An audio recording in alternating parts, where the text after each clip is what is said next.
Kia ora and welcome to Talking Dairy. I'm your host, Jack McGowan from DairyNZ. It's great to have you with us. When it comes to caring for our cows, New Zealand dairy farmers already do a lot.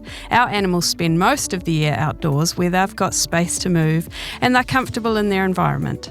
But as global markets and consumers ask more questions, it's becoming more important to show the care that's already happening on farm. In this episode, we're talking about how animal care helps keep New Zealand dairy competitive and how new research and tools, including wearable tech, can help us stay ahead of the herd. That's where DairyNZ's Enhanced Animal Care program comes in. It's focused on keeping New Zealand internationally competitive in animal care, grounded in science and future ready. More and more people want to know not just what we produce, but how we look after our animals. This program of work is designed to help us do just that. Joining me are Penny Timmer-Arends, who leads the Enhanced Animal Care program, and Dr. Stacey Hendriks, a DairyNZ scientist working on cow health, behaviour and welfare.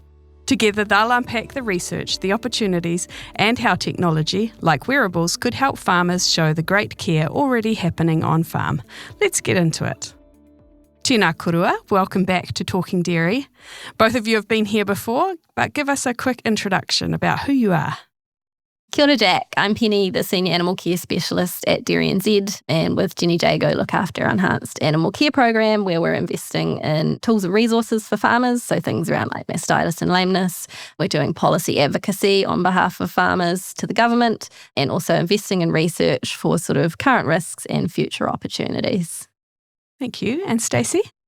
My name's Stacey Hendriks and I am a scientist and I'm based in the Lincoln DairyNZ office and I work in the science team predominantly in animal science. So I'm quite involved in the Enhanced Animal Care program across several pieces of work, but predominantly the work that I'm involved in is both targeting some of the challenges that farmers are facing in terms of trying to reduce some of the risks within our system, so things like heat stress, which we'll talk about a little bit in this episode. And I also work in sort of the more future focus space. So that's looking at opportunities that are on the horizon. How can we continue to improve or continue doing the great things that we're doing on farm when it comes to animal care? Now, Penny, there seems to be many different ways people talk about looking after animals. We hear words like welfare, wellbeing, stockmanship, care, and more recently, sentience. What do these terms actually mean and how do they fit together? I guess thinking about animal care, it's the care farmers are providing, it's that husbandry and stockmanship, those things they're doing to make sure their cows are fed healthy and comfortable. They've got preventative plans in place, they're monitoring and they're finding animals and treating them. So it's the thing farmers are doing, and we tend to talk about animal care at DairyNZ because we're here to support farmers to farm well.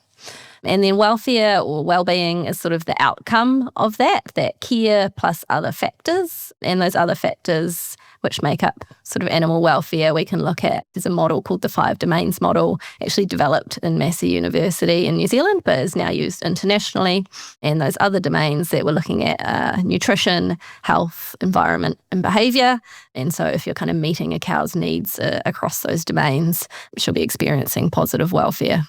And then as science advances, we're sort of gaining a better understanding of animal sentience. So recognising that they have feelings and their world and their experience matter to them.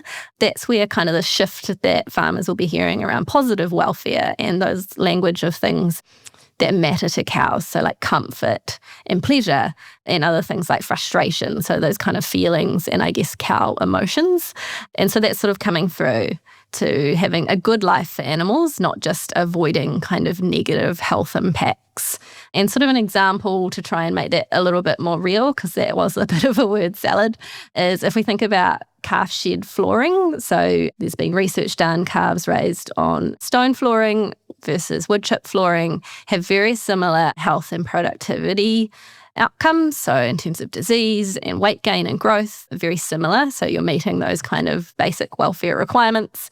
But calves reared on stones are less likely to engage in play behaviour, and they're a little bit colder, so they can't kind of run around. They don't have that confidence in their footing versus calves on wood chips, which you'll see a mob of 20 calves sort of doing a bit of a zoomies and hooning around the shed, so they can have access to that positive behaviour, even though those kind of health and productivity metrics are much the same in both of those settings.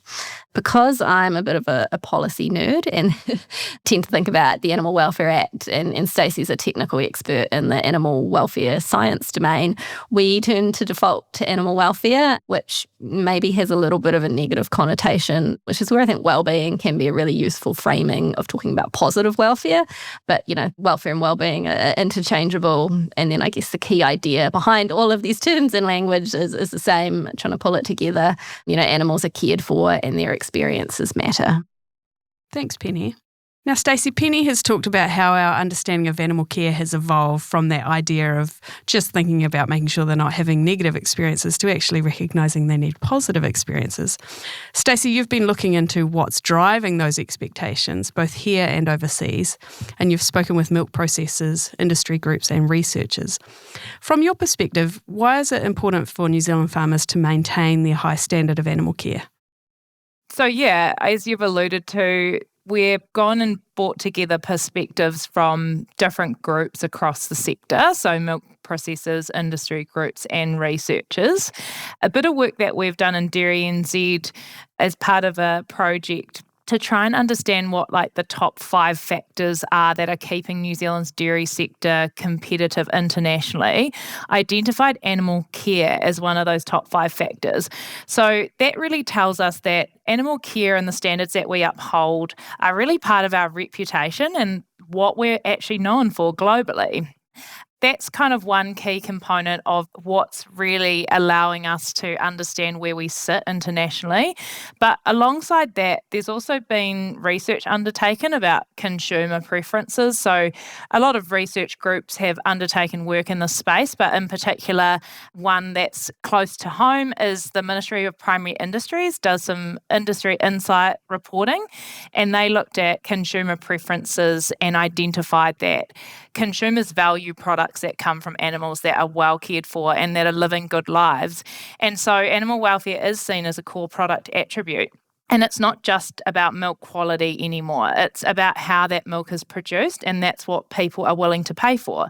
And that's being really reflected and recognised by milk processors. You will have seen potentially some of the initiatives around sustainability, and also animal care is being captured within that. So some milk processors are rolling out programs where their farmers have access to higher milk prices. So an example of that is Fonterra's cooperative difference. And Synlay's got a similar program called Lead with Pride. And this is giving farmers a ability to have a formalised plan on farm, so animal wellbeing plans, for example, that are allowing them to then report back to their customers and show in a credible way that we are providing great preventative care on farm. So bringing together these insights from these different areas really reinforces to us that what is good for animals is good for our markets, and it's really important for the long-term sustainability of our sector. Okay, so now we know why animal care is important, and our ambition, of course, is to stay internationally competitive. Penny, how do we actually know where New Zealand sits compared with other dairy systems around the world? So we've developed a global framework for classifying cow wellbeing on dairy farms using 8 characteristics that sort of contribute to cow wellbeing. Another framework farmers will already be familiar with is our farm production framework. So that classifies whether you're sort of a system 1 to 5 based on your feed resources. This is sort of a similar approach, but trying to understand the characteristics that influence cow wellbeing. And then we can make comparisons across sort of New Zealand, the US, Ireland and China. We can kind of look at different dairy systems across those characteristics to get a bit of an understanding of where we sit, and depending on where kind of the future goes and what consumers value, what we're kind of prepared to capitalise on and really take advantage of. There's a story in the November issue of Inside Dairy around the typology work, which has a diagram, which I think makes it a little bit easier to understand. But just picking one of those characteristics is we looked at milking frequency. And so cows could be milked once a day, twice a day, some sort of variation of flexible milking 3 to 3 times a day, which does happen in those sort of really large US dairy farms. And the amount of time a cow spends at milking impacts the amount of time she has to spend being a cow. So if you're milking 3 times a day, she's probably spending a lot of time being milked or grazing or, eating a lot of food to keep up with that milk production versus her farmer who's maybe once a day or more a sort of flexible milking strategy. She's got more time to be a cow. She won't be as highly driven to eat, and she might spend more time lying down, ruminating, having social interactions, doing sort of things that are important to cows.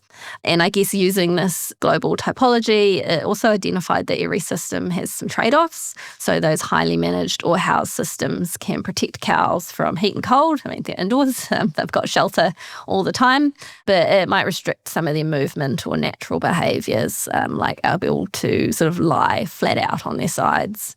Whereas pasture-based systems are really good for allowing that freedom of movement and grazing and exploration. I mean, we've seen cows out in the paddock having a scratch on a post, but it does expose cows to environmental stresses, so really hot weather or prolonged wet and cold weather. And I guess regardless of what system you're in and what potential restrictions are placed on cows, that good management and farmer care is always going to be really key to achieving good welfare, kind of regardless of what your infrastructure or resources are. So against a backdrop of changing consumer expectations, as Stacey spoke about it, people are interested in how their milk is produced and how those cows are looked after. We're really well positioned to take advantage of that customer demand for like kind of naturally produced milk. People like that our cows are raised outdoors. So that's kind of at that international comparison level. But then to try and better understand the challenges and opportunities at a farm level, we created a different tool again, which Stacey can talk about. Okay, Stacey, let's do that. We've talked about how New Zealand farms compare internationally based on system-level characteristics, but what about at the farm level for pasture-based dairy farms? What are the things on a day-to-day basis that influence how cows actually experience their lives? What Penny had talked about was really about comparing our farm systems internationally at kind of a higher level. But obviously we have to recognise that not every farm system in New Zealand is exactly the same. And they'll have differences in terms of how they're resourced, the climate that they're within, and how they manage their system, which will influence how a cow experiences her day to day. So effectively, the purpose of the work that I'm going to talk about is that we wanted to really try and characterise across a subset of New Zealand farms, what does our average farm system look like and how does it maybe differ across farm systems? And so we wanted to capture where are the opportunities to enhance cow wellbeing in terms of what are some of the opportunities that farms can already provide or are already providing, and maybe there's some farmers that are already ahead of the curve, and can we use some of that information to guide other farmers to get to the same sort of place, or also highlighting where there are risks within our systems. And obviously that's going to be dependent on the individual farm, but if we could capture risks that are consistently happening across the board, where there are a large number of farmers that are maybe experiencing challenges within certain areas, that would give us a little bit of an indication in terms of where we might need to focus our attention to ensure that we then can really maintain that international competitiveness when you take it sort of upper level, but also to help on the ground, improve animal care and support farmers with the right tools and resources that they need to actually address some of these challenges. So actually, to start off with, to try and actually characterise this and understand where those opportunities and risks are, we had to go out and firstly develop a bespoke tool effectively. So we designed what we've called the Cow Quality of Life Assessment Tool, and that's been designed specifically for New Zealand's pasture-based systems. And the reason we did that is because while there's been similar work done in housed systems, we couldn't just take that same tool from a housed system and put it into a pasture context, because we had to acknowledge that, there are differences between our systems, with one key difference being the seasonal nature of our systems, where we are calving in seasonally concentrated timeframes, and then you add on a layer of cows being outside and you've got to contend with the weather. And so that adds some complexities into the farm systems that we're managing. So we started off by developing the assessment tool based on the 5 domains framework, which Penny talked about earlier. So this is really to capture a holistic picture of a cow's lived experience. So the 4 key functional domains are nutrition, environment, health, and behaviour. And basically the 5 domains model really reflects that within each of those areas, they all can have a different effect on an animal's lived experience. We based our framework on those 4 key areas, and then we also had a farmer workshop while we were developing this tool. And during that sort of preliminary phase of development, we got some farmer feedback that they felt one area that was really missing was the people area. And that was to recognise that staff experience and staffing levels across the season can really impact our ability to provide certain levels of animal care. So we went and tweaked our original pilot tool and we added in that 5th area. And then we went over to more than 200 farms and we sat down at the kitchen table with a range of farmers and questioned them with a questionnaire about their care practices across the season. So the actual tool we developed captured 21 different areas of the farm system, and then using the questionnaire, we asked them different questions about the different challenges and opportunities that they had throughout the year, and we then scored each area a low, moderate or high risk. So the purpose of doing that was to really capture periods of the year, like recognising that seasonal influence where, for example, staffing levels, perhaps it's more of a low risk that you don't have adequate staffing levels to meet your animal care needs during the autumn period, for example.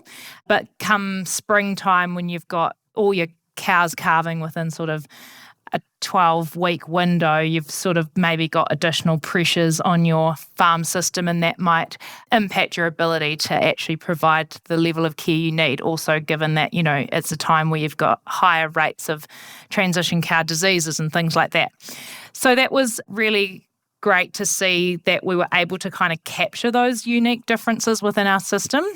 But in terms of the results overall, we were able to highlight that 85% of those areas were low risk across all seasons that we captured. So some examples of those were that we tend to see that we seem to be feeding our cows well.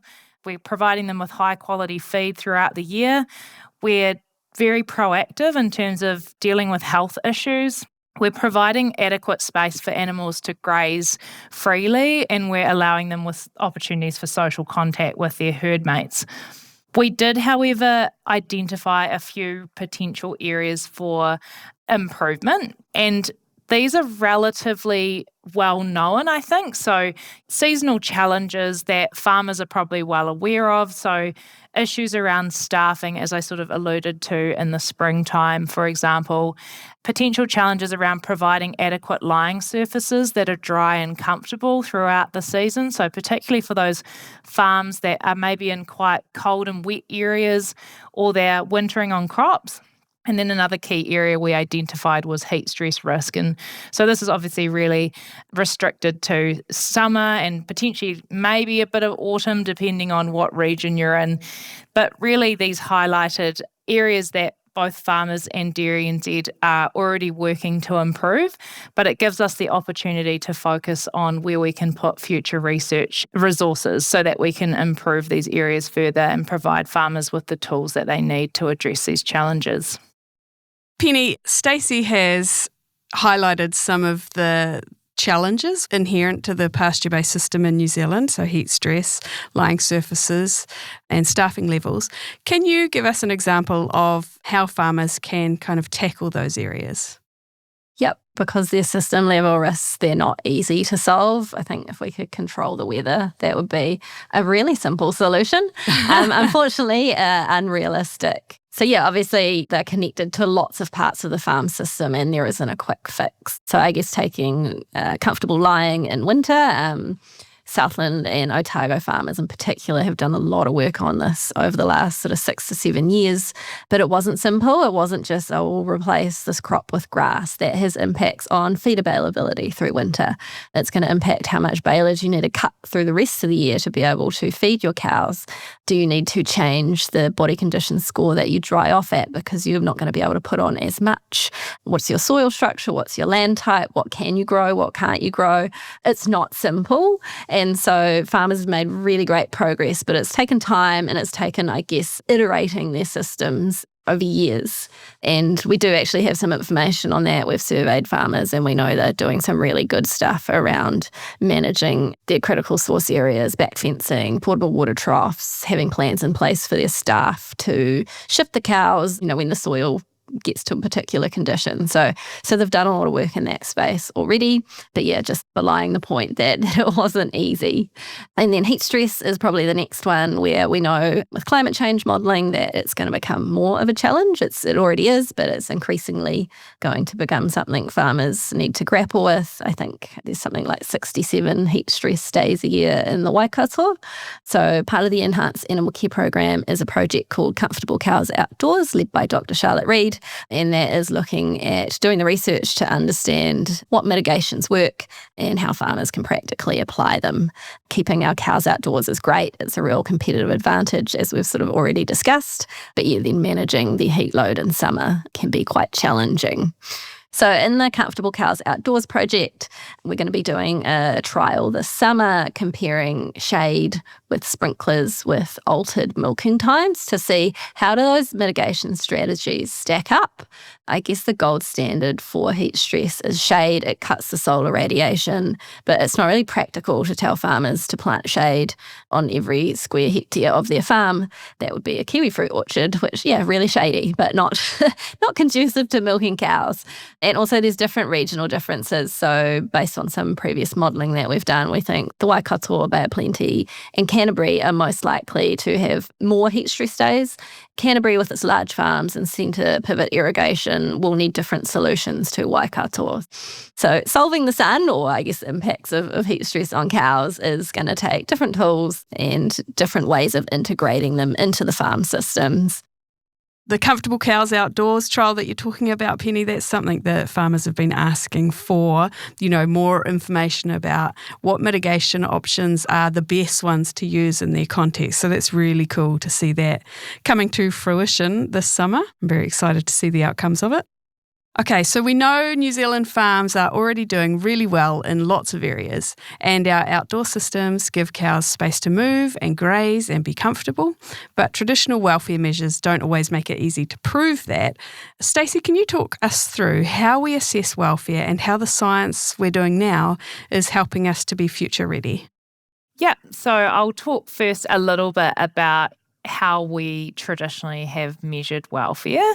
So you may or may not have come across the term animal-based measure, and two other key measures to measure welfare are resource and management-based measures. So animal-based measures are seen as the gold standard.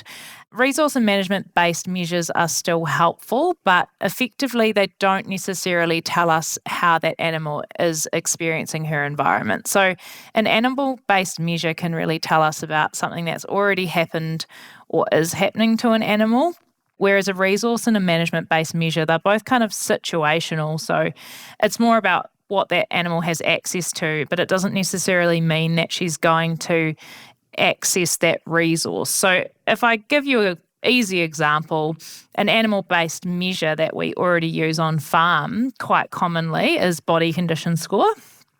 So we go out and we assess the body condition of our animals, and that can usually tell us if, for example, the body condition score is a little bit lower than we'd expect. That might indicate that that animal is sick, or that, she's just immediately post-calving and she's lost quite a bit of body condition score and she's mobilised a lot of body condition to support her milk production. So they don't necessarily inherently tell us if it's a normal outcome or if it's a negative one. In the case that if she's sick, you might need to do something about that. But in the case of her being a little bit light post-calving, just ensuring that she's got adequate high quality feed is what you'd sort of do to support that. But ultimately, it does still tell you how that animal is being impacted at the time.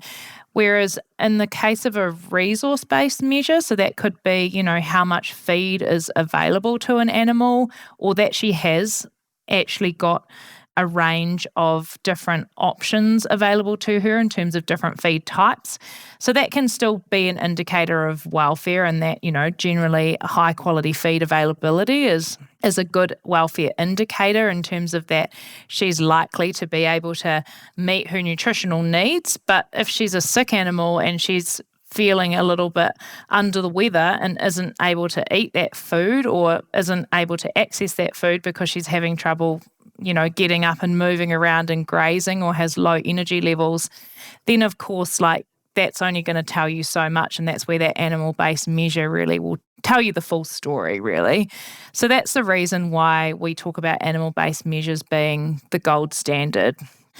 And of all of the different existing welfare measures that are out there are a lot that we use in both housed and grazing cows, but there are a lot that are designed specifically for housed cows, and they're not so helpful in a pasture context. So an example of an animal-based measure is something like coat cleanliness, which is often used as an indicator of the actual hygiene of a house system. But, when an animal is in a pasture system, if she lies down and it's a bit wet and muddy, it doesn't necessarily indicate something negative. So some of these indicators, you can't necessarily just apply them from one system to the other.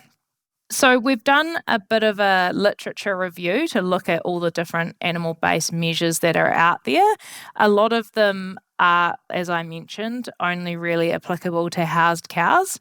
But what we also found is that there are a lot in the nutrition and the health space, but there's not really much in the environmental and the behavioural space, which I sort of mentioned earlier. Those are two additional components of welfare or an animal's experience that kind of give us a holistic picture of their welfare, that it's important that we can capture those elements, or otherwise we sort of only have half of the information we need. So things like physical and thermal comfort reflect a cow's environment, but there are very few welfare measures that can actually capture how cows are experiencing their environment. And to my knowledge, there's very few that are actually animal-based that can be easily captured. We could go and use a thermometer to get an indication of core temperature, but that's something that we could do as a point-in-time measure. It would require someone trained to come and take that measure at a certain period of time, but it's not necessarily going to reflect that animal's lived experience across the whole season. So a lot of these traditional welfare measures can often have limitations in that they are quite time intensive to collect, and they are limited to a one-off. So that's really where new technologies like wearables are coming in and helping to fill that gap. So we've now got, on-animal sensors like collars and ear tag sensors that can measure things like lying time, rumination time, and activity. And then we've got rumen boluses that can measure rumen temperature. And so when then you capture those animal-based measures through sensors and you combine that with other information like weather data, it gives you the opportunity to have this continuous animal-based measure that you can also combine with environmental data to really get an idea of how a cow is coping to her environment, and get an indication of her physical and thermal comfort through, aspects like, is she spending time lying down, and is she lying down for a considerable amount of time, which could give you an indication that she's physically comfortable. And looking at things like rumen temperature, is it staying within normal ranges that we'd expect for dairy cows, and that gives you an idea of her thermal comfort.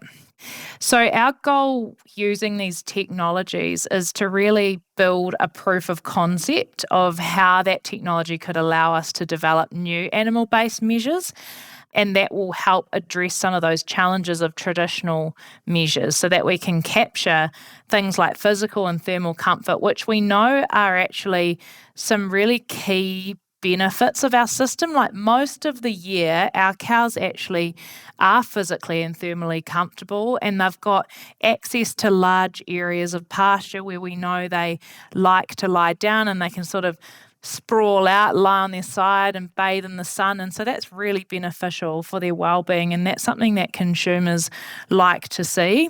But we also know that it's a challenge within our system where, we do have periods where cows might experience heat stress, and we've talked also about like suitable lying surfaces as well. So being able to kind of capture that through technology could allow us to both demonstrate our benefits of our pasture-based system, but also help us capture some of those challenges and then feed that back to allow farmers to actually provide animals with opportunities to mitigate those challenges. So this is the kind of science that really helps us to be future ready if we were in a situation in the future where our international customers ask for evidence that we provide high standards of care, and then we can use this to demonstrate that in a credible way. Well, thanks, Stacey. So we've talked about how wearable technologies can give us new real-time insights into cow welfare, but traditional animal-based measures aren't going away.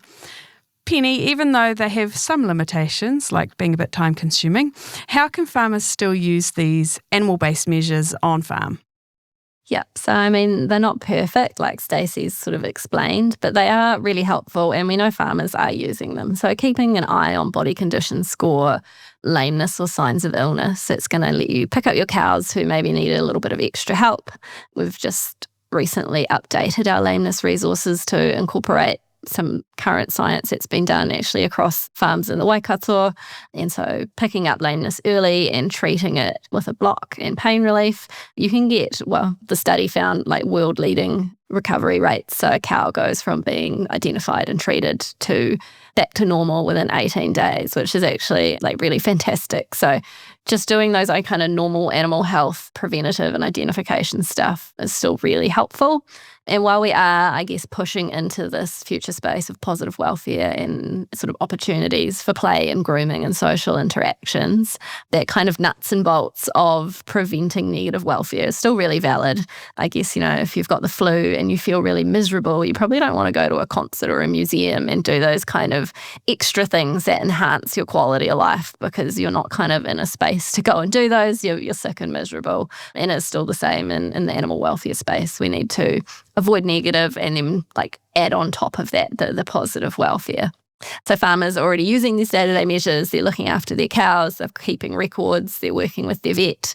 They've probably got an animal health plan and some policies and procedures in place for their staff to follow.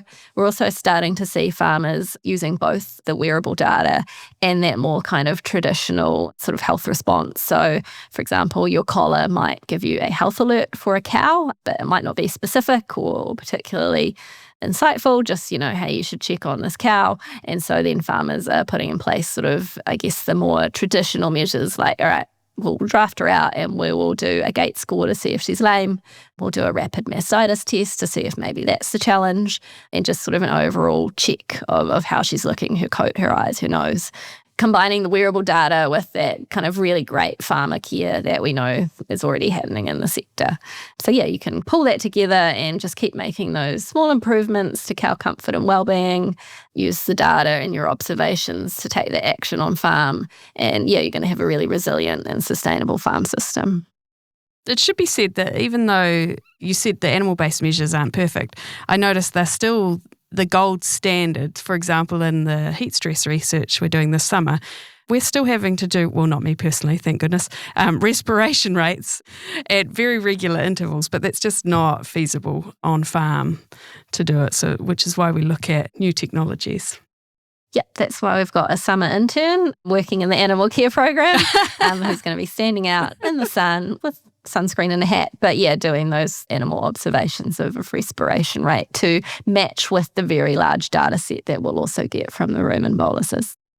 Well, that's a wrap for today's episode. We've covered a lot, from what animal welfare really means to how New Zealand's farms stack up internationally and how both traditional and technology-based measures can help us monitor and improve our cow well-being. The key takeaway is that our pasture-based systems already give cows space to move and graze and live comfortably, sprawl out in the sun, like Stacey said. And yes, there are some challenges sometimes.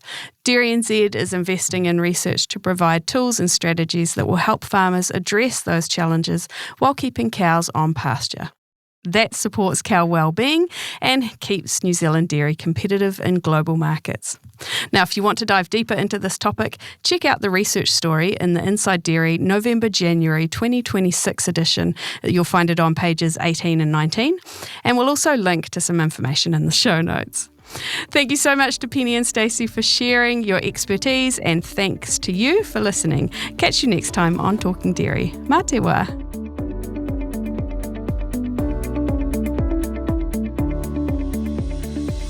If you'd like to get connected with DairyNZ's latest advice, research, tools and resources, whether it's reading, scrolling, listening or in person, you can visit dairynz.co.nz/get-connected, and don't forget to hit follow to keep up to date with our latest episodes. As always, if you have any feedback on this podcast or have some ideas for future topics or guests, please email us at talkingdairy@dairynz.co.nz. Thanks for listening, and we'll catch you next time on Talking Dairy.